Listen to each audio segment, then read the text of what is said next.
Hi, welcome back to another lesson with Kal-El. And so in today's lesson, we're going to talk about arrays. What are they? How can we use them to solve a multiplication problem? And how can we use them to solve a division problem as well? So an array in a nutshell is basically a visual representation or an image of a word problem represented by neat rows and columns. Really quick, the way we're going to remember rows is that the word row has the letter R in it. And so I'm thinking left to right or right for R.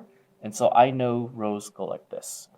As for the word column, I'm going to look at this L and I notice this L is a nice straight line. So it's going to go up and down. So that's a little quick technique to remember, oh, what's a row and what's a column.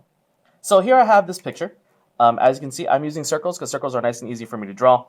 I have a very neat row, and underneath each row, they're as lined as best as I could, a column going down. So one way, if I'm going to be looking at equal groups for rows, is I'm going to circle left to right each line.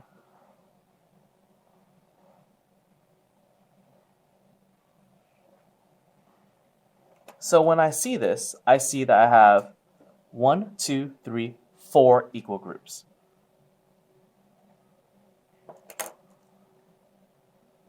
And then now I'm going to count how many items or objects is in one single group. So I'm going to ignore the rest, and I'm going to see, hey, there's just 1, 2 items in this single group.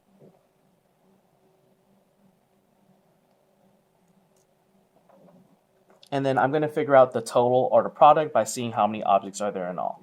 Now, I could count this individually one by one, which would be fairly quick because there's not that many objects. However, if I were to do this for something like maybe 12 times 12, I'm not going to count out 144 objects. So the best thing to do for me is I'm going to skip count.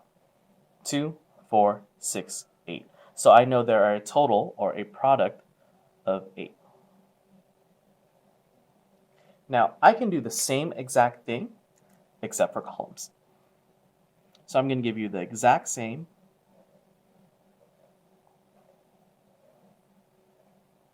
image. Now this time, I know columns go up and down, so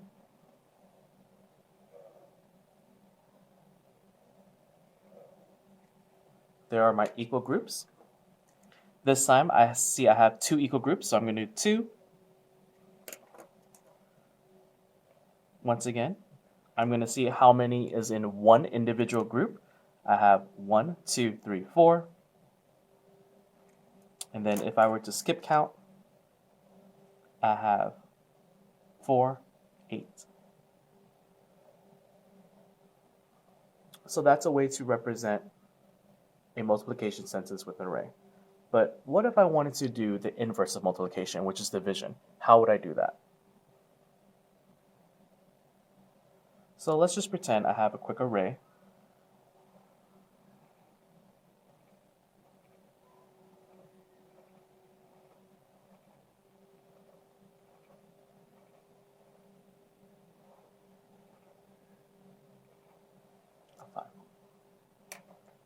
So right off the bat, I need to write a division sentence. How am I going to write a division sentence given the information I'm given?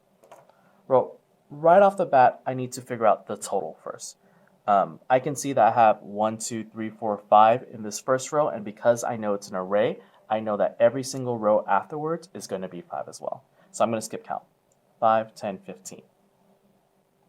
So I know right off the bat that 15 is going to be my dividend. And a dividend is what number is being divided by.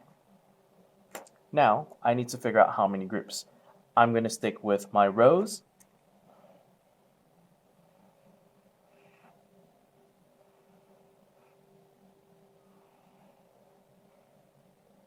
So I have 1, 2, 3 equal groups. So my divisor is going to be 3.